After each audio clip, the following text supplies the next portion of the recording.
It's been 2 years since Traveler left Mars behind. 2 years drifting through the cold, widening gulf between the inner planets and the giants. Out here, sunlight weakens, temperatures fall, and the familiar worlds of rock and metal give way to something entirely different. Ahead of the small craft, a new presence begins to dominate the sky. First as a pale ember, then as a swollen, banded world. Jupiter. A planet so massive it reshaped the early solar system, sculpting orbits, swallowing debris, and deciding which worlds would form, and which never stood a chance. As Traveler approaches, its instruments strain to capture the scale. Storms large enough to swallow Earth, moons that behave like miniature planets, radiation belts powerful enough to erase unshielded electronics in minutes. After 2 years in the quiet dark, Traveler is about to enter the realm of the giant. Our first stop on the Jovian tour is Callisto. From a distance, it looks quiet. A dark, cratered moon drifting at the edge of Jupiter's gravitational reach. But Callisto is no ordinary satellite. It's the most heavily cratered object in the solar system. A frozen relic of ancient violence, every impact, every scar preserved for billions of years. Callisto orbits far from Jupiter's radiation belts, making it one of the safest places in the Jovian system. If humans ever build a base here, this might be the spot. No volcanic eruptions, no tidal flexing, just silence, ice, and time. Beneath its battered surface lies a mystery. Evidence suggests a subsurface ocean, hidden beneath 100 kilometers of ice. If it exists, it's likely cold, dark, and ancient, but it could still hold the ingredients for life. Callisto is big, almost as large as Mercury, but unlike its sibling moons, it never differentiated. No core, no mantle, just a uniform mix of rock and ice. It's a planetary fossil, unchanged since the solar system's earliest days. As Traveler passes overhead, its instruments scan the surface.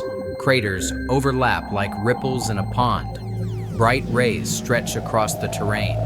And in the distance, Jupiter looms, massive, swirling, and silent. Callisto doesn't erupt. It doesn't flex. It doesn't shine, but it remembers. And in that memory lies the story of everything that came before. Traveler leaves Callisto behind, its battered surface fading into the dark.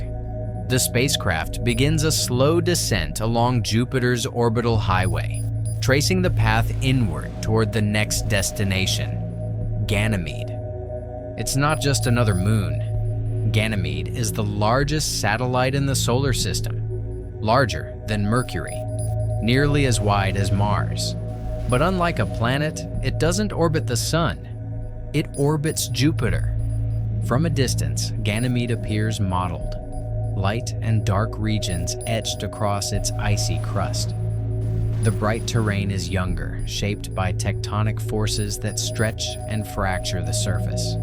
The darker regions are older, cratered, and unchanged for billions of years. But Ganymede holds more than surface scars. Beneath the ice lies a vast ocean, salt water, locked beneath hundreds of kilometers of frozen shell. It may contain more water than all of Earth's oceans combined. And where there's water, there's potential. Ganymede is also magnetic. It's the only moon known to generate its own magnetic field, a sign of a molten core deep within. That field interacts with Jupiter's, creating auroras that shimmer faintly at the poles. As Traveler approaches, the scale becomes clear.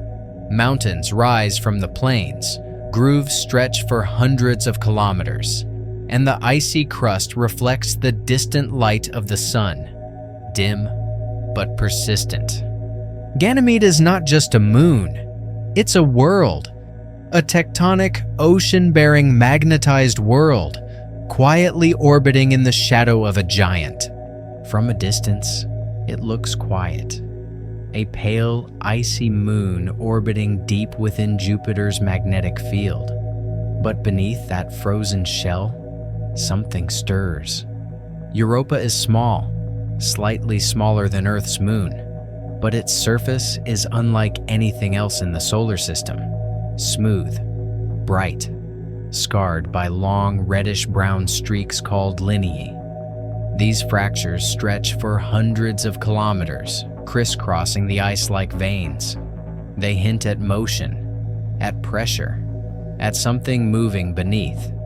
And beneath the ice, an ocean, a global ocean, saltwater, liquid, locked beneath 15 to 25 kilometers of frozen crust, heated from below by tidal forces. Europa flexes as it orbits, squeezed and stretched by Jupiter's gravity. That friction generates heat, enough to keep the ocean from freezing, enough perhaps to support life. Europa's ocean may be twice the volume of Earth's, and it's not stagnant. Models suggest currents, convection, even hydrothermal vents on the seafloor. If those vents exist, they could provide energy, just like the ones that support life in Earth's deep oceans. The surface tells a story of renewal. Few craters, young terrain, ice that fractures, shifts, and refreezes. It's a dynamic world, a world that hides its secrets well. As Traveler passes overhead, instruments scan the ice. They detect salts, organics, signs of chemistry, signs of possibility. Europa is quiet, but it's not still. Beneath the silence, beneath the ice, there may be motion, there may be heat, there may be life. The innermost of Jupiter's Galilean moons, and the most geologically active body in the solar system. From orbit, it looks like a tortured world, a mottled surface of yellow, orange, and black, scarred by volcanoes, lava flows, and sulfur deposits. There are no impact craters here. They've all been erased, replaced by eruptions. Io is constantly flexed by Jupiter's gravity, pulled and squeezed, stretched and compressed. That tidal stress generates heat, enough to melt rock. Beneath the surface, magma churns, and above it, volcanoes erupt. Some blast plumes hundreds of kilometers into space. The surface is a chaotic mosaic. Bright sulfur plains, dark lava lakes, frozen flows of molten rock. It's a landscape in constant motion, a world that reshapes itself every day. Io's volcanoes are powered by forces far beyond its own mass. Jupiter's immense gravity, combined with orbital resonances from Europa and Ganymede, keep Io locked in a cycle of stress and release. It's a moon caught in a gravitational tug-of-war. As Traveler approaches, the sensors register heat. Infrared spikes, plume shadows cast across the surface, and in the distance, a volcano erupts silently, violently, into the vacuum of space. Io is not a quiet moon. It's a furnace, a world of fire and sulfur, a place where geology never sleeps.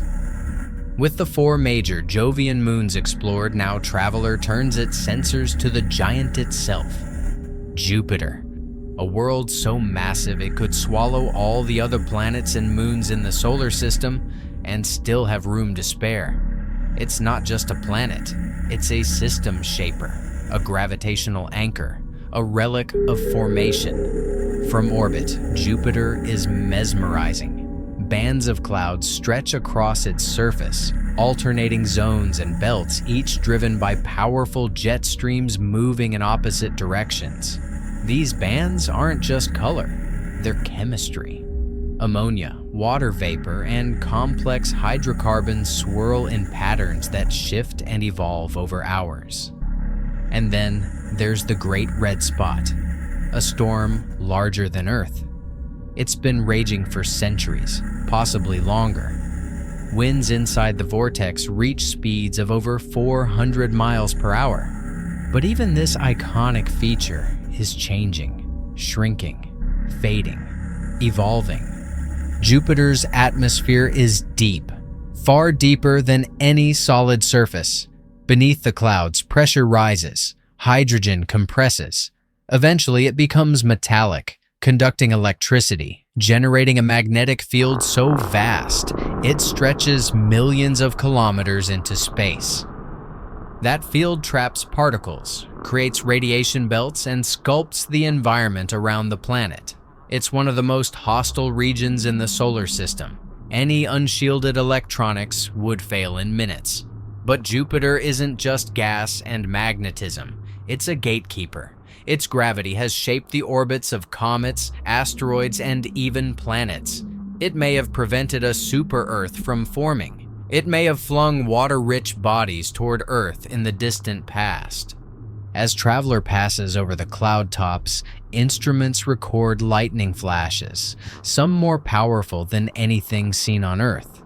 Thunderstorms tower into the upper atmosphere, and deep below, heat rises from the planet's core, driving convection on a scale no other world can match. Jupiter is ancient, powerful, and still active. A planet that doesn't just orbit the sun, it influences everything around it. With Jupiter fading behind, Traveler begins its long drift towards Saturn. The engines fall silent. The spacecraft settles into the trajectory shaped by Jupiter's gravity, an elegant slingshot that sends it outward without burning a drop of fuel. For the next 2 years, Traveler will coast through the outer solar system. No maneuvers, no course corrections, just the steady momentum gifted by the giant planet, carrying it toward the realm of ice and rings. The journey to Saturn is underway.